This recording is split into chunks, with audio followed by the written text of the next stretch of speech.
नमस्कार news today में आपका स्वागत है। चलिए शुरुआत करते हैं खबरों की। रामपुरा बस स्टैंड पर 4 दिन पहले हुए सड़क हादसे में गंभीर रूप से घायल बुजुर्ग की आज उपचार के दौरान मौत हो गई।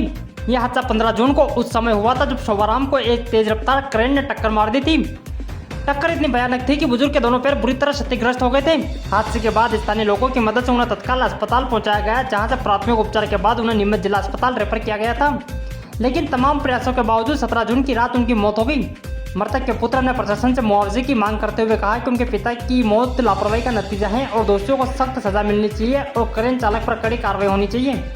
पूरे मामले में पुलिस ने मृतक का पोस्टमार्टम करवाकर परिजनों को सौंप दिया और जांच शुरू कर दी है। मेरा नाम राकेश शोभाराम है। मेरे पिताजी बस स्टैंड पे गए थे दाढ़ी कटिंग बनाने। वहां से घर आ रहे थे, पैदल थे। क्रेन मशीन ने पीछे से टक्कर मार दी। उनका पाँव पूरा खत्म हो चुका था। वहां से लेके हम नीमच आए, यहाँ पे भर्ती करा। उस उपचार के दौरान मौत हो गई उनकी। कितनी तारीख को हादसा हुआ था, कब देते? 15 तारीख को लेके आए। सुबह 9 बजे एक्सीडेंट हुआ था, 11 बजे लेके आ गए थे हम यहाँ नीमच और उनको भर्ती करा। और उसके बाद 17 तारीख को रात को 2 बजे उनकी डेथ हो गई। अब क्या चाहते हैं आप लोग? अभी पुलिस में पीएम हो रहा है, क्या कुछ है?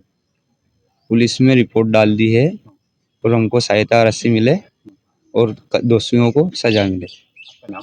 राकेश शोभाराम।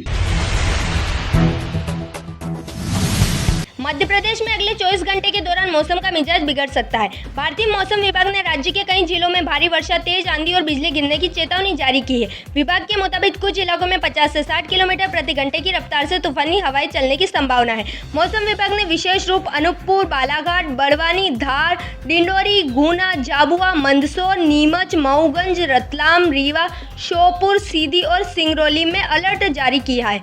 विभाग ने नागरिकों से अपील की है कि वे अनावश्यक रूप से खुले में न निकले, पेड़ों और बिजली के खंभों के नीचे खड़े न हो तथा मौसम संबंधित निर्देशों का पालन करें। किसानों और ग्रामीण क्षेत्रों के निवासियों को भी सतर्क रहने की सलाह दी है।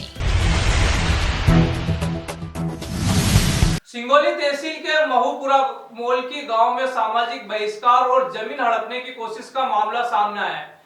गांव के एक बुजुर्ग किसान मुवानी राम धाकड़ ने पूर्व सरपंच रामचंद्र धाकड़ और 2 अन्य के खिलाफ गंभीर आरोप लगाते हुए जिला कलेक्टर को ज्ञापन सौंपा है। सिंगोली तहसील के महूपुरा मोलकी गांव के एक बुजुर्ग किसान मुवानी राम धाकड़ ने जिला कलेक्टर को शिकायत देकर गांव के पूर्व सरपंच रामचंद्र धाकड़ और अन्य 2 लोगों पर उनकी जमीन हड़पने की कोशिश और सामाजिक बहिष्कार, हुक्का पानी बंद करने का गंभीर आरोप लगाया है।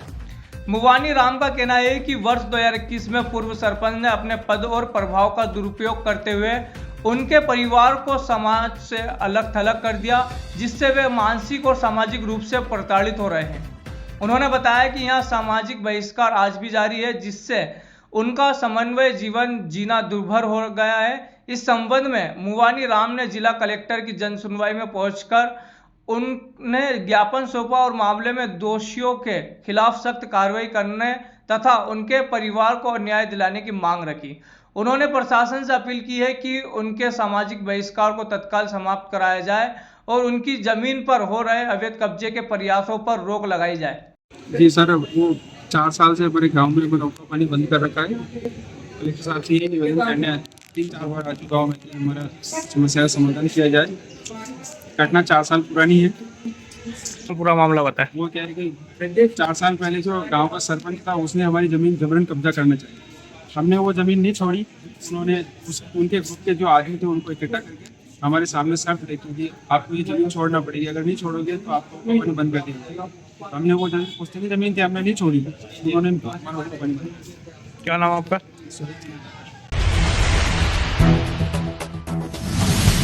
होली चौक भगाना में 6 जून को एक वृद्ध महिला और उनकी बेटी पर कथित पत्थरबाजी और मारपीट का मामला सामने आया है। आरोपियों के खिलाफ शिकायत के बावजूद पुलिस ने रिपोर्ट दर्ज नहीं की, जिससे पीड़ित महिला डरी सहमी है। अब उन्हें कलेक्टर से न्याय की गुहार लगाई है। नीमच की होली चौक भगाना में वृद्ध महिला लता और उनकी पुत्री पुष्पा पर दिनांक 6 जून 2025 को एक समूह ने कथित रूप से गाली गलौज और पत्थरबाजी की। आरोप है कि प्रकाश जैन और उनके साथियों ने घर के अंदर पत्थर फेंककर दोनों को चोट पहुंचाई। पीड़ित ने भगाना थाने में शिकायत की, लेकिन पुलिस ने रिपोर्ट दर्ज करने से मना कर दिया। पुलिस की अनदेखी और आरोपियों के डर से महिला काफी भयभीत है। महिला कलेक्टर ऑफिस जन सुनवाई में पहुंची और कलेक्टर के नाम ज्ञापन सौंपा और न्याय की मांग की। ये समस्या मेरी दीवार दीवार बनाना चाह रहा 3 मंजिला मकान, पहले भी बना चुका, उधर की साइड में इधर भी बना रहा, मना कर रहा तो मारपीट कर रहा, परिवार लेकर बेटा लट लेकर बेटा हमको मार दिया। आम 11 वाले दिन भी मेरी बच्ची को पुष्पा चौरसिया को मेरे को भाटे मारा, ऊपर से उन्हें मैं नहीं बचाती तो मेरी बच्ची मर जाती। मेरे घर में कोई जेंट्स नहीं है, हम माँ बेटी अकेली रहती हैं। रवि चौरसिया, सामी चौरसिया, ये सब उसके तरफ है, लक्ष्मी चौरसिया, वर्षा चौरसिया। ये मेरी नानी माँ का मकान है। नानी सास ने मेरे को मकान दे रखी, मेरे आदमी को, मेरे मकान मेरे नाम पे हो चुका, फिर भी हमको मकान में से निकालना चाह रही है लोग। क्या करूँ? कहाँ का मामला है ये? बगाना होली चौक। और ये सामने वाले कौन है? ये प्रकाश जैन है, प्रकाश जैन है, जीतू जैन है, ये और ये आए दिन बादाम बाई है। ये इनका कहना है ये दीवार मेरी है, मैं रहूँगा। मैं कई एसपी को दे चुकी हूँ, कई कलेक्टर को दे चुकी हूँ, अभी तक के मुझे नहीं मिला है। मैंने बोली थी आज आप यहाँ पर आए हैं, क्या हुआ? इसलिए आप लोगों का मैं आई हूँ। मैं नहीं, कलेक्टर ऑफिस में आए थे, बात हुई? कलेक्टर साहब भी कोई सुनाई नहीं कर रही हमारी, ना कुछ नहीं है। मैं हमारे को ऊपर वो पैसे देके हमारे को उल्टा बंद करवा देता, हमारे पे मुकदमा चालू कर दिया। आप क्या चाहते हैं, किस तरीके की कार्रवाई चाहते हैं? मैं चाहती हूँ कि मेरी दीवार हमारी जगह हमारे तरफ न्याय मिले। हमारे क्या नाम है आपका? लता चौरसिया, पुष्पा चौरसिया।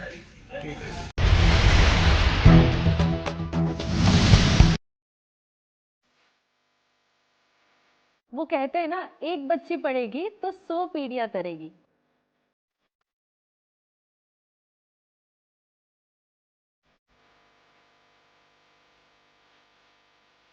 नमस्कार, मैं परिधि भटनागर और आज हम हैं नीमच के सेवा मंदिर सेवा भारती कन्या छात्रावास में।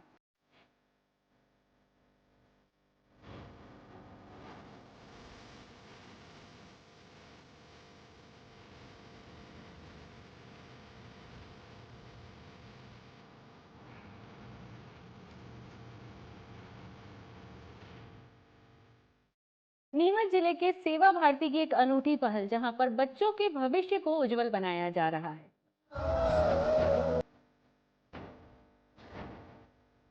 यहाँ बच्चों को सिर्फ शिक्षा ही नहीं दी जा रही है, बल्कि उन्हें संस्कार, आत्मनिर्भरता एवं कौशलता के गुण भी सिखाए जा रहे हैं।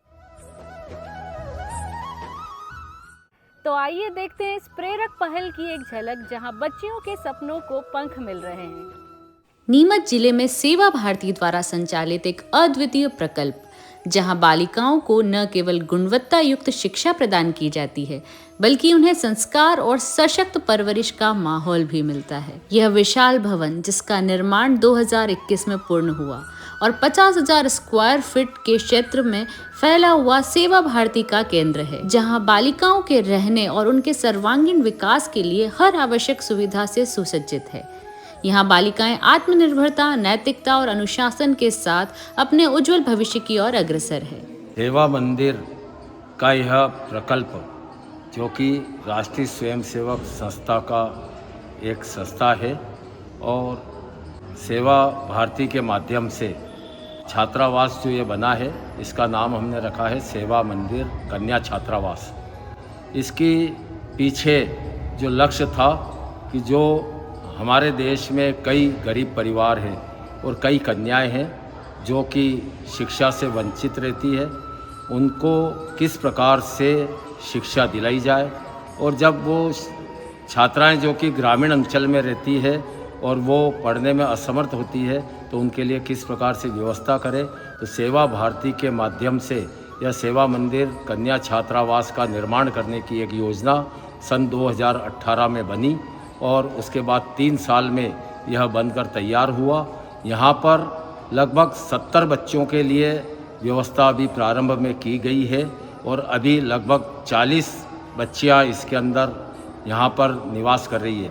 इस छात्रावास में हमारा लक्ष्य है कि लगभग 13 से 15 बच्चियाँ प्रतिवर्ष इसमें बढ़ाएंगे और इस प्रकार से 70 बच्चों का लक्ष्य पूरा होगा। सेवा भारती का जो ये प्रकल्प हम लोग प्रकल्प के अंदर सेवा मंदिर जो हमने चला रखा है, इसमें हमारा लक्ष्य सिर्फ ये नहीं है कि बच्चों को हम पढ़ाएं और पढ़ने के बाद उनका जो भी आगे हो, नहीं, हमारा लक्ष्य ये है कि हम उनका एक ओवरऑल डेवलपमेंट करें ताकि वो जब यहाँ से पढ़ के चली जाएं 12वीं कक्षा के बाद भी कुछ उनका अच्छा हो सके और वो अपने आप को एक आत्मनिर्भर महसूस करें और आत्मनिर्भर बन के इस संस्था से बाहर निकले। यही हमारा मेन लक्ष्य है। पढ़ाई के साथ साथ खेलकूद की गतिविधियाँ हैं, क्रोशिया सिखाते हैं हम उन्हें, कंप्यूटर क्लासेस हैं उनकी, उसके अलावा उनको ज्वेलरी मेकिंग का कोर्स करवाया है, राखी सिखाई है, राखी का प्रशिक्षण शिविर लगा और उसके बाद हमने उनका एक प्रदर्शनी लगाई थी जिसमें काफ़ी अच्छी बच्चियों की सेल हुई थी।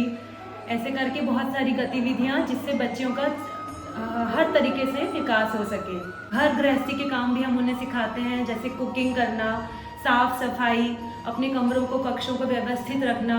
ऐसी हर एक्टिविटी में बच्चों को यहाँ पर ट्रेन किया जा रहा है। सेवा भारती की जो बच्ची हैं 12वीं के बाद में बढ़िया नंबर से पास होगी तो उनको आगे हायर एजुकेशन नीमच में अपन करवाएंगे। बाहर भेजना होगा कि संस्था उसका खर्चा वहन करेगी। सेवा भारती नीमच में बालिकाओं के समग्र विकास और आत्मनिर्भरता के लिए विशेष प्रयास किए जा रहे हैं, जिसमें छात्रावास की सुविधा के साथ साथ किशोरी विकास केंद्र, जहां किशोरियों को व्यक्तित्व विकास और नेतृत्व कौशल सिखाने का प्रशिक्षण दिया जा रहा है। बाल शिक्षा केंद्र, गुणवत्तापूर्ण प्राथमिक शिक्षा प्रदान करने की सुविधा दी जा रही है। सिलाई केंद्र, आत्मनिर्भर बनने के लिए सिलाई कढ़ाई का प्रशिक्षण किया जा रहा है। यहाँ समाज के समर्पित व्यक्तियों का सहयोग सराहनीय है।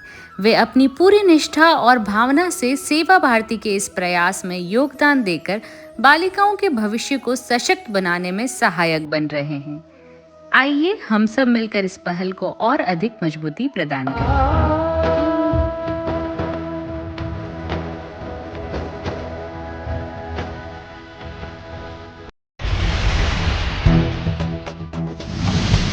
जिला अस्पताल में तैनात सुरक्षा कर्मियों को पिछले 5 माह से वेतन नहीं मिला है, जिससे उनकी आर्थिक स्थिति बेहद खराब हो गई है। 8,000 मानसिक वेतन पर कार्यरत ये कर्मी बिना वेतन के भी ड्यूटी निभा रहे हैं। अब उन्होंने जिला प्रशासन से बकाया वेतन दिलाने की गुहार लगाई है। जिला अस्पताल नीमच में पदस्थ सुरक्षा कर्मियों की स्थिति दिन प्रतिदिन दयनीय होती जा रही है। जानकारी के अनुसार Surabhi security service private limited के माध्यम से तैनात इन सुरक्षा कर्मियों को विगत 5 माह से वेतन का भुगतान नहीं किया गया है। लगातार सेवा देने के बावजूद वेतन न मिलने के कारण सुरक्षा कर्मियों को अपने परिवार के भरण पोषण में गंभीर कठिनाइयों का सामना करना पड़ रहा है। सुरक्षा कर्मियों का कहना है कि उन्हें प्रति माह 8,000 वेतन मिलता है, जो पहले से ही न्यूनतम है, और अब उस वेतन का भी महीनों से भुगतान न होने के कारण उनकी आर्थिक स्थिति बिगड़ चुकी है। इसके बावजूद सुरक्षा कर्मी अस्पताल की व्यवस्था और सुरक्षा बनाए रखने में पूरी निष्ठा से जुड़े हुए हैं। संबंधित कंपनी द्वारा भुगतान किए जाने की स्थिति में सुरक्षा कर्मियों ने जिला प्रशासन से गुहार लगाई है कि मानवता के आधार पर उनके बकाया वेतन का भुगतान रोगी कल्याण समिति RKS के माध्यम से कराया जाए। उनका यहाँ भी कहना है कि यदि शीघ्र वेतन भुगतान नहीं किया गया तो आगे कार्य जारी रखना संभव नहीं होगा। इस संदर्भ में सुरक्षा कर्मियों ने जिला कलेक्टर को एक पत्र सौंपकर शीघ्र कार्रवाई की मांग की। और कार्ड है, हम पिछली बार भी आए थे वेतन के लिए, वेतन का भुगतान में देना है। कितने महीने का वेतन बाकी? 5 महीना तो बाकी है। कितने लोग हैं? 11 लोग। क्या चाहते हैं? वेतन समय पे मिले और वेतन आए कि 5 दिन। क्या ठेकेदार के अंडर में हो आप लोग, जिला समिति के अंतर्गत सुरभि ठेकेदार है, उसके अंतर्गत अब आ रहा है। क्या कह रहे हैं वो लोग, क्यों नहीं दे रहे? वो लोग कह रहे हैं बजट नहीं है अभी तक। हम सबकी सैलरी आ रही है, दूसरे आउटसोर्स कर्मचारियों की तो तनख्वाह आ रही है। आप बोलो ये बात, आप ही बोलो। सिविल सर्जन ऑफिस भी गए थे, वहाँ पे जो हमने लेटर दिया, लेकिन वहाँ से भी जवाब आया कि बजट नहीं है। जबकि ठेकेदार का टेंडर हुआ था उसका उनको बोला था कि 6 महीने तक आप वहाँ से बिल मिल जाते हैं तो मैं 6 महीने तक पैसे दूँगा, और ऐसा 1 महीने में तो उसको ब्लैक लिस्ट क्या नहीं दे पा रहा। वेतन समय पे नहीं मिलता है, 2 बार आप आवेदन दे चुके हैं, तीसरी कार्रवाई क्या रहेगी? ठेकेदार को ब्लैक लिस्ट किया जाए, आपसे अगर वेतन नहीं दे पा रहा। आप लोग क्या करें? हम लोग क्या करें? अब क्या क्या निराकरण है? क्या नाम है आपका? बिगाड़ेंगे। आपका नाम क्या है? ग्राम धनेरिया कला के 2 गरीब किसानों ने दबंग कॉलोनाइजर पर उनके वैध खेती की जमीन पर अवैध कब्जे की कोशिश और जाति सूचक गालियां देने का आरोप लगाया है। पीड़ितों ने जिला कलेक्टर को ज्ञापन सौंपकर सुरक्षा और सख्त कार्रवाई की मांग की है। नीमच क्षेत्र के ग्राम धनेरिया कला के 2 गरीब किसान कनीराम और मुकेश ने जिला कलेक्टर को ज्ञापन सौंप आरोप लगाया है कि कुछ दबंग कॉलोनाइजर विशेष रूप से एम साबू नामक व्यक्ति और उसके साथी उनकी खेती की जमीन पर अवैध कब्जा करने का प्रयास कर रहे हैं। पीड़ित किसानों के अनुसार उनके पास वर्ष 1982 से 283 रकबा भूमि का वैध पट्टा है, जिस पर वे वर्षों से खेती कर जीवन यापन कर रहे हैं। आरोप है कि दबंग लोग आए दिन खेत पर आकर डराने धमकाने के साथ जाति सूचक गालियां देते हैं और जमीन खाली करने का दबाव बनाते हैं। गांव के नक्शा विहीन होने का लाभ उठाकर ये लोग भ्रम फैला रहे हैं और कब्जे की साजिश रच रहे हैं। पीड़ितों ने प्रशासन से भूमि और जान माल की सुरक्षा की मांग करते हुए दोषियों पर सख्त कार्रवाई की मांग की है। क्या नाम है? मुकेश नाम मेरा। वो मैं धनिया कला से आया हूँ। बताओ मामला बताओ। मामला जमीन विवाद का है। क्या जमीन विवाद है? साबू नाम का जो कॉन्ट्रैक्शन है वो कब्जा कर रखा है अपना। किसकी जमीन पर? हमारी जमीन पे। कितने सालों से काबिज है आप वहाँ पर? हमारा तो 88 से। 88 से। वो क्या कर रहा है वहाँ पर? वो आके वो जमीन पे कब्जा कर रहे हैं जबरदस्ती। अभी आप कलेक्टर से मिले? जी। क्या चाहते हैं? कितने बीघा जमीन है आपकी? हमारी 5 बीघा है। क्या चाहते हैं आप? भाई हमें हमारी जमीन व्यवस्थित रूप से वापिस, क्योंकि हमारा कब्जा है ना वहाँ पे, तो वो आके जबरदस्ती कब्जा कर रहे हैं। पहले भी शिकायत करिए, पहली बार आए आप? पहली बार आए। पहली बार आए हैं। कब्जा हो चुका है या क्या प्रयास कर रहे हैं? क्या नाम है आपका? आपका नाम क्या है? मेरा नाम मुकेश मारू। ठीक है, क्या कर रहा है, क्या है पूरी स्थिति? धनेरिया कला के रहने वाले हैं और साबू नाम के व्यक्ति हमारे डरा धमका के वो कब्जा करना चाहता है हमारी जमीन पर। कितने जमीन है और क्या पट्टा मिला हुआ, क्या स्थिति है? 5 बीघा। 5 बीघा। कितने सालों से खेती कर रहे हैं आप? 88 से। अभी क्या हो रहा है? अभी हाथ दिया वो। किसने? हमने आ गया। कब्जा कौन कर रहा है? कब्जा वो साबू। साबू कौन है ये? ये ठेकेदार है। ठीक है, काई का कॉलोनी काट रहा है क्या? क्या पता क्या कर रहा है वो। क्या कर रहा है? क्या अभी क्या चाहते हैं आप? अब हमारी जमीन हमारे पास चाहिए। पावती वगैरह बनी हुई है? पट्टा मिला हुआ है सरकारी। क्या नाम है आपका? कलिया।